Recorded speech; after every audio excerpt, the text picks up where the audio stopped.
Welcome back to another edition of Rambler Sports Locker at Arch Madness. I'm Claire Philby with more coverage of day 2 of the tournament. I'm here with RSL reporter Kelsey Frew, who's going to tell us about the Southern Illinois versus Missouri State game.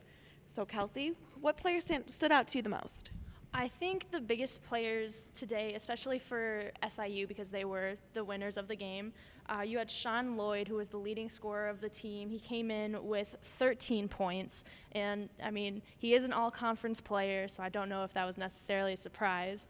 And then Cavion Pippin, he was the next top scorer with 11 points, and Missouri State also had some pretty significant numbers on the board. Alize Johnson was actually a pretty disappointing performance in terms of points because, you know, usually he comes in with double-doubles, and today he only scored 6 points throughout the game. He still managed to come in with pretty impressive numbers with 11 rebounds, but the top scorers for Missouri were actually Jared Rhodes and Jared Dixon, who came in with 21 and 16 respectively. So both teams, pretty impressive numbers, which is part of why the game was so close and so tight. But at the end of the day, SIU came out on top.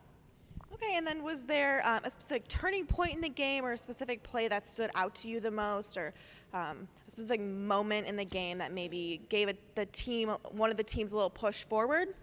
I think it's hard to pinpoint any one particular moment throughout the game because there was so much back and forth between the two teams, and both of them they were hitting threes. They were, playing hard. They were very consistent throughout the game, and it was pretty much a teeter-totter. Especially, going into the second half, their free throw percentages and field goal percentages were almost the same. So throughout the game they're consistent and they're on the same level. So, throughout the entire thing, it was close, and it's hard to pinpoint any one moment that was really the turning point or the defining play.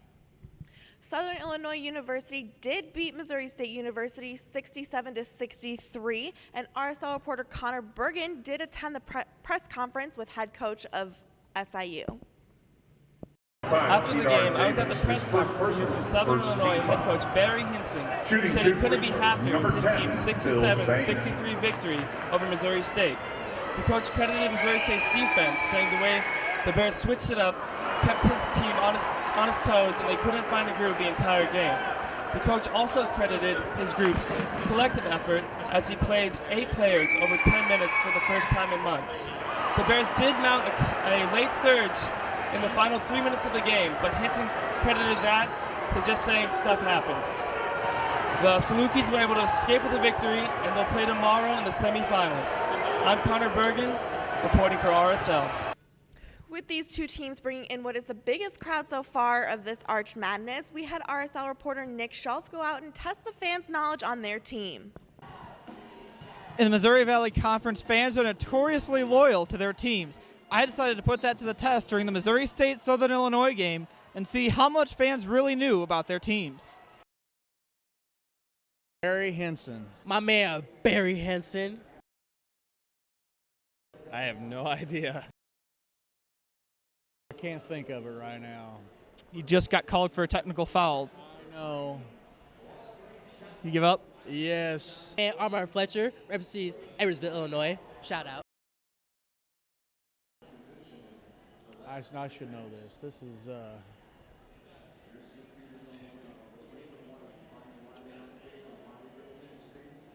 15-12.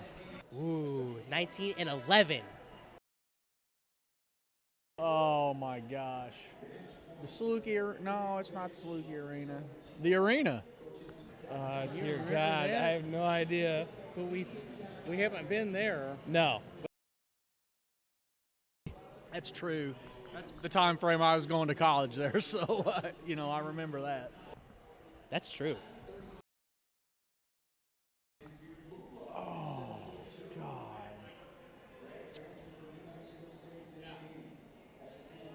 Brian Mullins. That's correct. Ooh, I remember, but I don't remember his name. I don't like Loyola, I'm sorry. You got any guesses? No, but he was really good, though. So as we see, fans know their teams, but unlike those Bradley fans, they don't know all the teams. For the Rambler Sports Locker, I'm Nick Schultz. I'm here with RSL reporter Connor Bergen, who is going to talk about the Illinois State University versus Indiana State University game. So Connor, tell me, who stood out to you the most? Well, this game was a lot like the other quarterfinal games, very slow start, stagnant offenses. But what was different about this game in particular was the physicality of Illinois State, led by strong forwards with length like Malik Yarbrough, Phil Fain. They really took it to Indiana State, and Indiana State just couldn't match up with them overall. Okay, and so what players stood out the most to you? Yeah, it'd have to be the play of Malik Yarbrough.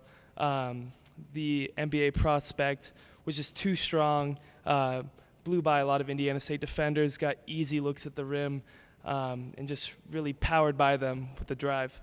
Okay, is there anything else that you saw that maybe would be interesting?